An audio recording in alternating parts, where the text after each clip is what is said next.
ایک زمانے میں نون لیگ کے وہ غالباً منسٹر ہے، وہ کہنے لگے کہ سیاستدانوں سے سب سے بہترین مذاکرات یا ملاقاتوں کی جگہ تو جیلیں ہوتی ہیں. اس کی وجہ یہ ہوتی ہے کہ آپ دیکھیں نا، جیل کے باہر ہر وقت میڈیا تو نہیں ہوتا، جیل کے قریب تو کوئی عام شخص جا بھی نہیں سکتا. سو کون سی گاڑی آ رہی ہے، کون کس وقت آ رہا ہے، تو اس حوالے سے چیزیں جو ہے وہ نہیں ہو سکتی. یہ تو ہو گئی ایک بات جو ہمارے سامنے ہے.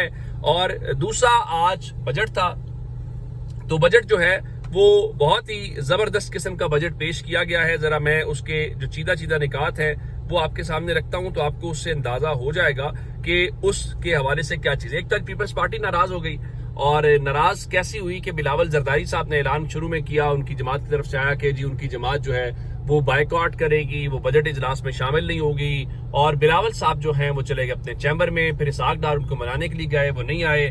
پھر محسن نقوی آئے، اور محسن نقوی کو اس ملک میں کون انکار کر سکتا ہے. تو پھر بلاول زرداری نہ صرف اجلاس کے اندر آئے بلکہ ان کی پارٹی بھی اجلاس کے اندر آئی، اور اس طرح سے پیپلز پارٹی آدھا گھنٹہ بھی سسٹم سے ناراض نہیں رہ سکی.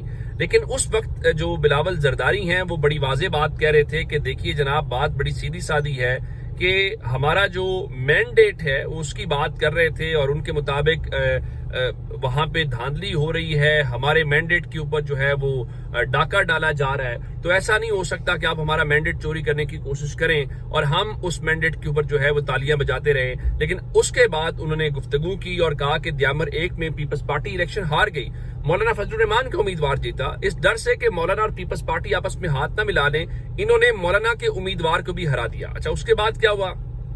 اب سے تھوڑی دیر پہلے پیپلز پارٹی اپنے اس مقصد میں کامیاب ہو گئی ہے، کیونکہ پیپلز پارٹی بجٹ سے نکلی بھی اسی لیے تھی کیونکہ بجٹ پہ آج ووٹنگ تو نہیں ہونی تھی نا، بجٹ بس پیش ہونا تھا. تو پیپلز پارٹی یہ چاہتی تھی کہ بھائی جی بی کے اندر ہم جیتے ہیں تو جی بی کے اندر ہماری ہی حکومت ہونی چاہیے. تو آج اس بارے میں کیا ہوا کہ پھر اب سے تھوڑی دیر پہلے شہباز شریف صاحب نے اعلان کیا ہے جی کہ پیپلز پارٹی گلگت بلتستان کے اندر اکثریتی جماعت بن کر سامنے آئی ہے. انہیں گلگت بلتستان میں حکومت بنانے کی دعوت دیتے ہیں.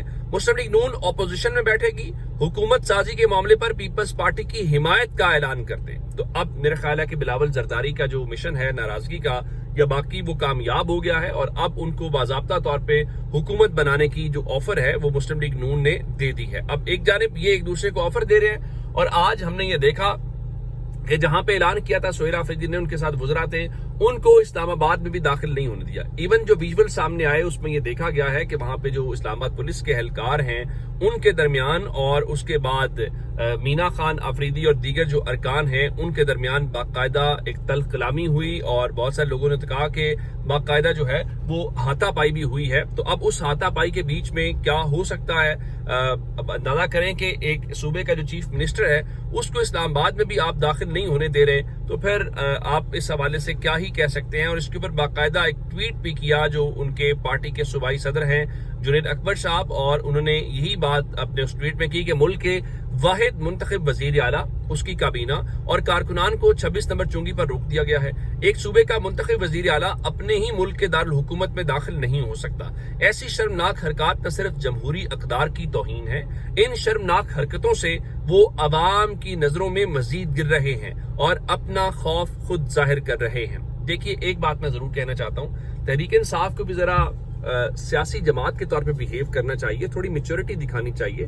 اگر آپ نے یہ فیصلہ کیا تھا کہ آپ پارلیمنٹ کے باہر آپ احتجاج کریں گے، تو بھائی آپ کو وزیر اعلیٰ کو آج اسلام آباد میں ہونا چاہیے تھا. آپ کے ایم پی ایس کے پی ہاؤس میں انتظار کر رہے تھے، آپ سب لوگ اسلام آباد کے اندر ہوتے. کیا پہلے نہیں آپ اسلام آباد میں سارے رہتے؟ تو اب کیا ہوگا؟ لوگ کہیں گے دیکھیں یہ تو فکس میچ ہے، دیکھیں یہ طے ہوا تھا، وہاں سے نکلیں گے 26 نمبر چوکی پہ آپ کو روک لیا جائے گا، ان کا احتجاج بھی نہیں ہوا اور آپ کہیں گے آپ تو نکلے تھے. تو میرا خیال اس سے آپ کا کارکن مطمئن نہیں ہوگا.